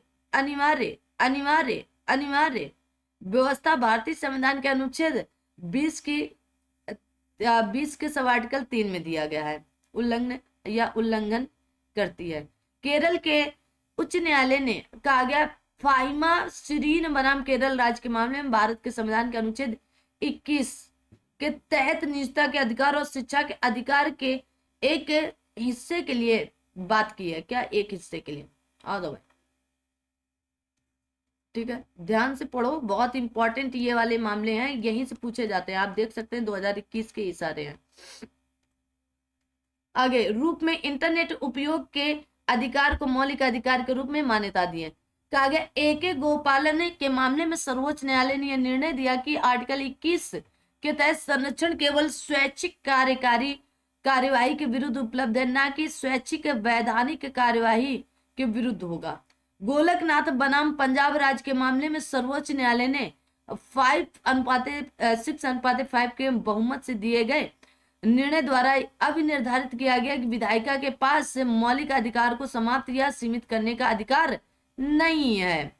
सर्वोच्च न्यायालय ने मेनका गांधी बनाम भारत संघ के मामले में कहा कि अदालत का प्रयास न्यायिक निर्णय प्रक्रिया के माध्यम से मौलिक अधिकारों के दायरे और पहुंच के अर्थ और महत्व को कम करने का नहीं बल्कि उसको बढ़ावा देने का होना चाहिए। कहा कि के रामकृष्ण बनाम केरल राज्य के मामले में केरल उच्च न्यायालय का निर्णय सार्वजनिक स्थानों पर धूम्रपान के संबंध में एक ऐतिहासिक निर्णय है। इस मामले में केरल उच्च न्यायालय ने यह अभिनिर्धारित किया है कि सार्वजनिक स्थानों पर धूम्रपान नहीं करना चाहिए क्योंकि इससे अनुच्छेद 21 का उल्लंघन होता है। न्यायमूर्ति के.एस. आपके पुट्टस्वामी सेवानिवृत्त बनाम भारत संघ का मामला व्यक्तियों की निजता के अधिकार से संबंधित। इस मामले में उच्चतम न्यायालय ने अभिनिश्चित किया कि व्यक्तियों की निजता का अधिकार एक मौलिक अधिकार के अंतर्गत आता है। बाद में आपके कहा गया निष्क्रिय इच्छा मृत्यु को अरुणा रामचंद्र कहा गया शानबाग बनाम भारत संघ के मामले में वैध बनाया गया था। कहा गया ओल्गा टेलिस बनाम बॉम्बे नगर निगम मामला फुटपाथ पर रहने वाले के अधिकार या जीविकोपार्जन के अधिकार के मुद्दे से संबंधित था। सोने का अधिकार जीवन के अधिकार का एक अभिन्न अंग है, जैसा कि री रामलीला मैदान की घटना बनाम भारत सचिव और अन्य मामले में भारत के संविधान अनुच्छेद 21 के तहत गारंटीकृत किया गया है। आगे आते हैं। कहा गया विसेंट बनाम भारत संघ जनहित याचिका स्वास्थ्य के अधिकार को संदर्भित करती है, इंपॉर्टेंट है। चलो भाई आगे देखो। केशवानंद भारती बनाम भारत संघ के मामले में उच्चतम न्यायालय मामले में भारत के संविधान में 42वां 25वां और 29वां संशोधन चुनौती के अधीन थे, अर्थात संशोधन की विधिमान्यता का प्रश्न विचारणीय था। केशवानंद भारती बनाम केरल राज्य के मामले में पहली बार सर्वोच्च न्यायालय ने मूल संरचना के सिद्धांत को मान्यता दी थी।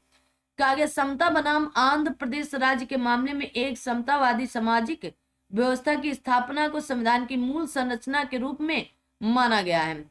एल चंद्र कुमार बनाम भारत संघ के मामले में यह माना गया है कि विधायी कार्यवाही पर न्यायिक समीक्षा की शक्ति संविधान की एक अभिन्न और आवश्यक विशेषता है और इसकी मूल संरचना का हिस्सा है, इंपॉर्टेंट है। कहा गया People's Union for Democratic Rights बनाम भारत संघ के मामले में उच्चतम न्यायालय द्वारा यह माना गया था कि न्यूनतम मजदूरी भुगतान न करना जबरन मजदूरी का एक प्रकार भी हो सकता है।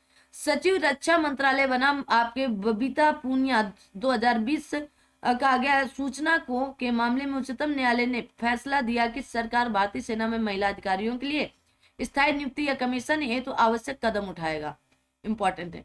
कहा गया शीला बरसे बनाम सचिव बाल सहायता सोसाइटी एवं अन्य के मामले में सर्वोच्च न्यायालय ने निर्देश दिया कि किसी भी बच्चे को जेल में नहीं रखा जाना चाहिए और किशोर न्याय प्रणाली में एकरूपता लाने के लिए केंद्रीय कानून बनाया जाना चाहिए। कहा गया संपूर्ण आपके मेहरुआ बनाम भारत संघ 2018 के मामले में उच्चतम न्यायालय ने प्रत्येक उच्च न्यायालय के मुख्य न्यायाधीश से प्रत्येक जिले में बाल अनुकूल अदालतों और आपके अति संवेदनशील गवाह अदालतों की स्थापना पर गंभीरता से विचार करने का आग्रह किया।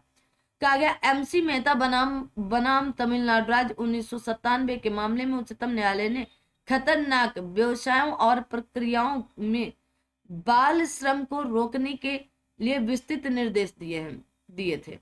कहा गया अनुच्छेद 32 के तहत सर्वोच्च न्यायालय का दरवाजा खटखटाने से पहले प्रथम बार अनुच्छेद 226 के तहत 226 की सहायता लेने की आवश्यकता नहीं है। इस स्थिति को रोमेश थापर बनाम मद्रास राज्य के मामले में स्पष्ट किया गया, इंपॉर्टेंट है। आगे आ दो भाई, ठीक है। तो तैयार करते चलो, ये जो जितने भी मामले ये आपके लिए इंपॉर्टेंट है। उच्चतम न्यायालय ने इंडियन काउंसिल फॉर कहा गया आपका इनवायरो लीगल एक्शन बनाम भारत संघ 1996 के मामले में यह माना कि कठोर दायित्व और प्रदूषक भुगतान के सिद्धांत औद्योगिक इकाइयों द्वारा किए गए जोखिम भरे और सहज रूप से संकटपूर्ण कार्यों में लागू होते हैं। कहा गया नियम कानून आपके कहा गया स्वेच्छाचारिता या स्वेच्छाचारिता के विरोध में है। न्यायमूर्ति खन्ना ने कहा गया एडीएम आपके जबलपुर बनाम शिवकांत शुक्ला के मामले में कहा था। बेरोबारी प्रकरण के बाद में उच्चतम न्यायालय ने निर्धारित किया कि प्रस्तावना उद्देशिका या संविधान निर्माताओं के मस्तिष्क को खोलने की कुंजी है। प्रस्तावना संविधान का भाग नहीं है, ये बेरोबारीवाद में बोला गया था। शंकरी प्रसादवाद में उच्चतम न्यायालय ने निर्धारित किया कि अनुच्छेद 13 की उपधारा 2 में और 13 की सब आर्टिकल 2 में विधि शब्द में संविधान संशोधन विधियां शामिल नहीं है। सज्जन सिंह के वाद में उच्चतम न्यायालय ने शंकरी प्रसाद के निर्णय को दोहराया, अर्थात आर्टिकल 13(2) में विधि शब्द में संशोधन संविधान संशोधन विधियां शामिल नहीं है। गोलकनाथ वाद में उच्चतम न्यायालय ने निर्धारित किया कि अनुच्छेद 13 की सब आर्टिकल 2 में प्रयुक्त विधि शब्द में संविधान संशोधन विधि भी शामिल है। केशवानंद भारती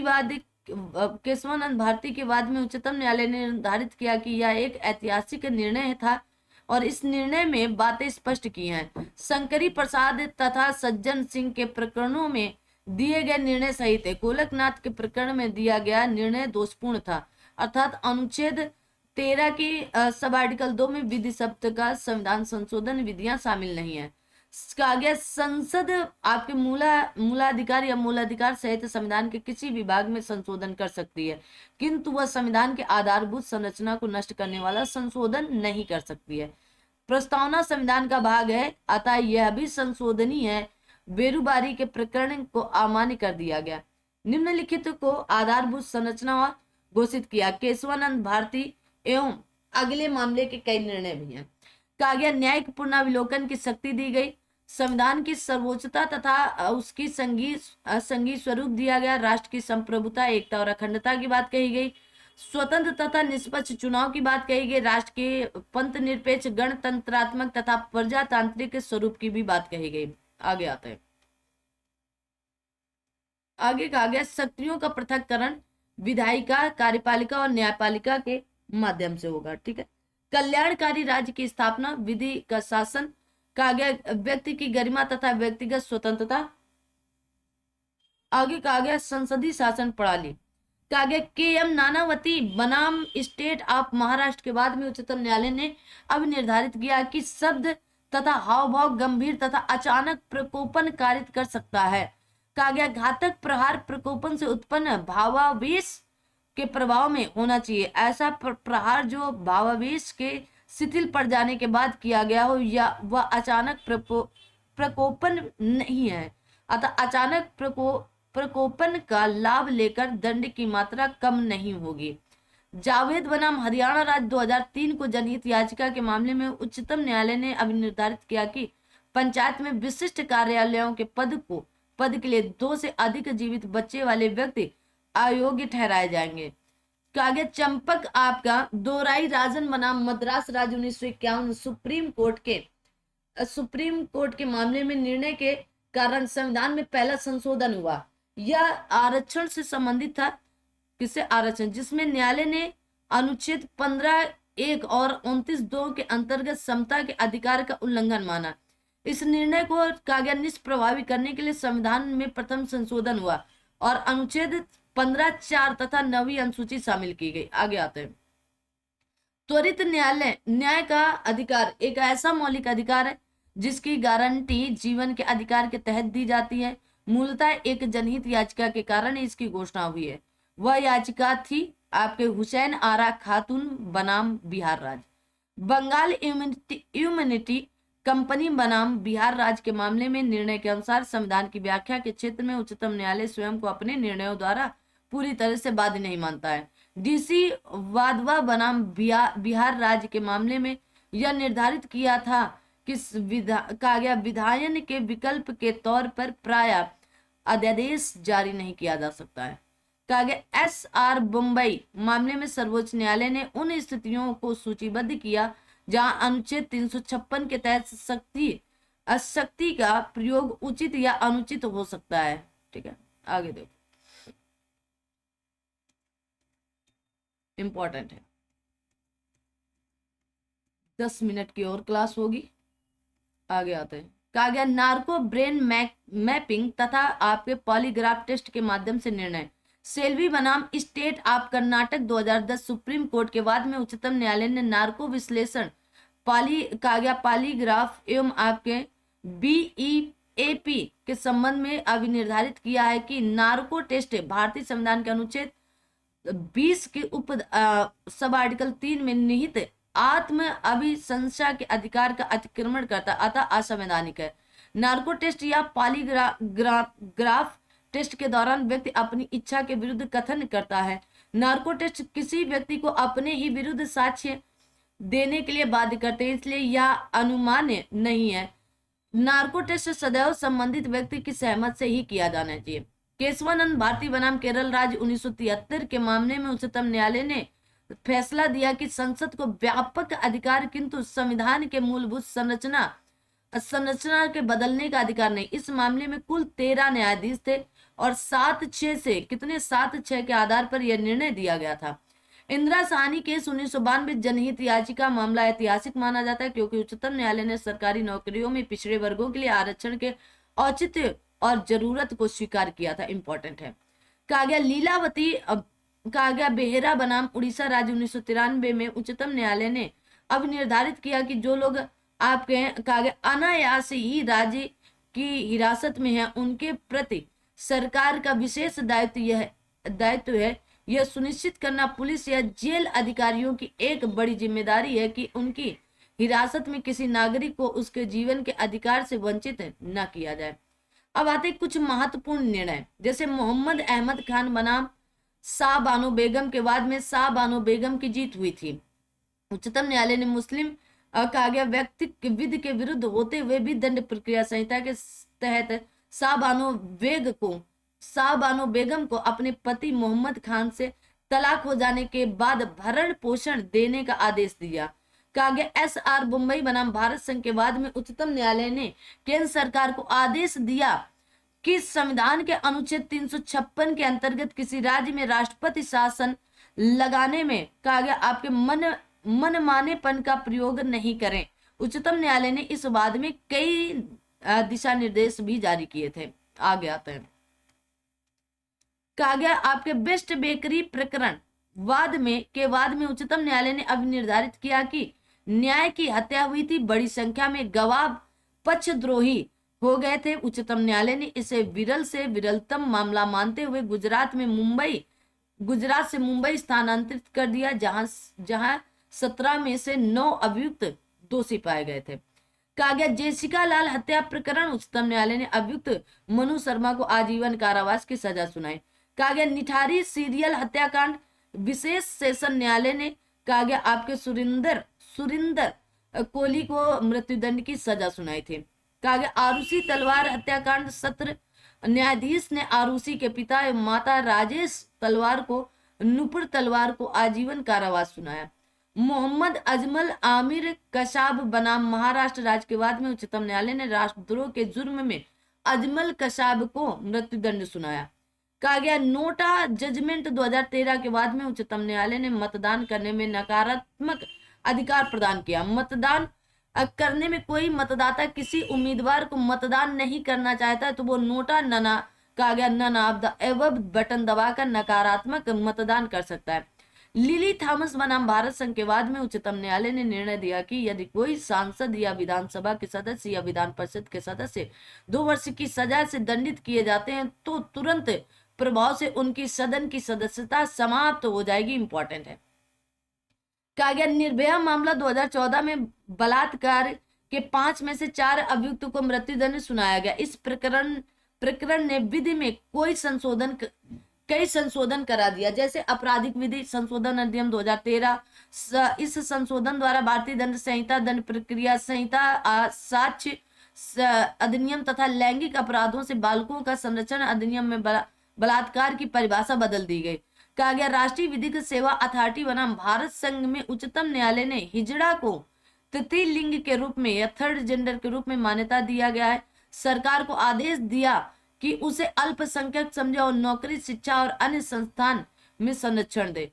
कागे श्रेया सिंघल बनाम भारत संघ में उच्चतम न्यायालय ने सूचना प्रौद्योगिकी अधिनियम की धारा 66(1) को असंवैधानिक घोषित कर दिया और यह धारा इंटरनेट पर कागे कोई आपत्तिजनक चित्र को पोस्ट करने पर गिरफ्तारी करने से संबंधित थे। समता बनाम आंध्र प्रदेश राज्य के मामले में उच्चतम न्यायालय ने यह राय दी कि अनुसूचित क्षेत्रों में सरकारी जमीन, आदिवासियों के जमीन और अन्य भूमि और गैर आपके आदिवासियों अथवा निजी कंपनियों को खनन अथवा प्रौद्योगिकी कार्यों के लिए पट्टे पर, किसकी बात कहेगी, पट्टे पर, आगे आते हैं, कहा गया पट्टे पर नहीं दी जा सकती तथा ऐसे कार्य केवल आदिवासी अथवा असरकारी उपक्रम के द्वारा ही किए जा सकते हैं। कहा गया यकूब अब्दुल रज्जाक मेमन बनाम महाराष्ट्र राज्य 2015 के बाद में मुंबई में 1993 में सीरियल बम ब्लास्ट के अभियुक्त कहा गया याकूब मेनन को मृत्युदंड सुनाया गया। ठीक है, कहा गया डांस बार आपके फंक्शनल अगेन 2015 के बाद में उच्चतम न्यायालय ने महाराष्ट्र पुलिस अधिनियम के तहत मुंबई में डांस बार पर लगी रोक को हटाने का निर्देश महाराष्ट्र सरकार को दिया। कहा गया देवीदास बनाम महाराष्ट्र राज्य 2015 को न्यायिक मामले में उच्चतम न्यायालय ने अभिनिर्धारित किया कि कलात्मक स्वतंत्रता के नाम पर महात्मा गांधी जैसे किसी ऐतिहासिक रूप से सम्मानित व्यक्ति के विरुद्ध असभ्य शब्द का प्रयोग नहीं किए जा सकते हैं। कहा गया भारतीय एल्युमिनियम कंपनी लिमिटेड या बाल्को में भारत सरकार की हिस्सेदारी के कहा गया विनिवेश के खिलाफ दायर जनहित याचिका एक ऐतिहासिक जनहित याचिका मानी जाती है, क्योंकि इसके नतीजे में अदालत ने यह अभिनिर्धारित किया कि सरकार के आर्थिक फैसलों को चुनौती देना अदालत के दायरे में नहीं आता है। कामन काज बनाम भारत संघ के मामले में उच्चतम न्यायालय ने अभिनिर्धारित किया कि सत्ताधारी दल को सरकार द्वारा आपके प्रयोजित विज्ञापन में राजनीतिक नेताओं तथा आपके विशिष्ट व्यक्तियों की तस्वीरों का इस्तेमाल नहीं करना चाहिए। क्या सही है क्या? आधार संख्या को पैन कार्ड से जोड़ने को अनिवार्य करने वाली आयकर अधिनियम 1961 की धारा 139 ए के संवैधानिक वैधता को विनय कहा गया विश्वम बनाम भारत संघ के मामले में चुनौती दी गई थी। आगे उच्चतम न्यायालय ने श्रेया सिंघल बनाम भारत संघ के मामले में सूचना प्रौद्योगिकी अधिनियम सन 2000 की धारा 66(a) को निरस्त कर दिया। कहा गया विद्युत अर्थात तिहरा तलाक की प्रथा को सायरा बानो बनाम भारत संघ के मामले में उच्चतम न्यायालय ने असंवैधानिक बना दी। अब जैसे तलाक नहीं दे सकते हो भैया ना, बढ़िया से कायदे से बैठ के आपको जाना पड़ेगा, जैसे हाई कोर्ट सुप्रीम कोर्ट, तब आप तलाक दोगे। ऐसे नहीं जाके बस मुंह बन गया, तुमको खाना अच्छा ना, तुम रूठ गए, तुम्हारा नुकसान हो गया, तलाक काट के फेंक दिए जाओगे, तलाक। हाँ, आगे आते हैं। कहा गया कोविड के कारण मरने वालों को आश्रितों को मुआवजा देने के लिए जून 2021 में रीपक कंसल बनाम भारत संघ के मामले में सर्वोच्च न्यायालय ने राष्ट्रीय आपदा प्रबंधन प्राधिकरण को दिशा निर्देश तैयार करने का निर्देश दिया। तो ये थे आपकी थ्योरी, है ना, देख लेते हैं। हाँ, आगे आपका परीक्षा उपयोगी प्रश्न जो आपको हम अगली क्लास में कराएंगे, ठीक है ना। तो आप सभी लोग यहाँ तक कायदे से पढ़ लीजिएगा ध्यान से, ठीक है। जितना ध्यान से आप पढ़ेंगे उतना ही अच्छा रहेगा, ठीक है। बाकी की क्लास आपको कंटिन्यू अगली वाली क्लास में दी जाएगी, टेंशन नहीं लेने का है। अब क्लास खत्म भी हो गई है ना, वैसे चलो आ गया भाई साहब, ये जाते बहुत है। तो चलो क्लास आपकी वैसे भी लगभग पूर्ण हो चुकी है। अगर आपको किसी प्रकार की कोई दिक्कत हो तो कमेंट बॉक्स में कमेंट करके बता भी सकते हो, लेकिन जो थ्योरी आपको पढ़ाई गई उसे आप ध्यान पूर्वक पढ़ेंगे।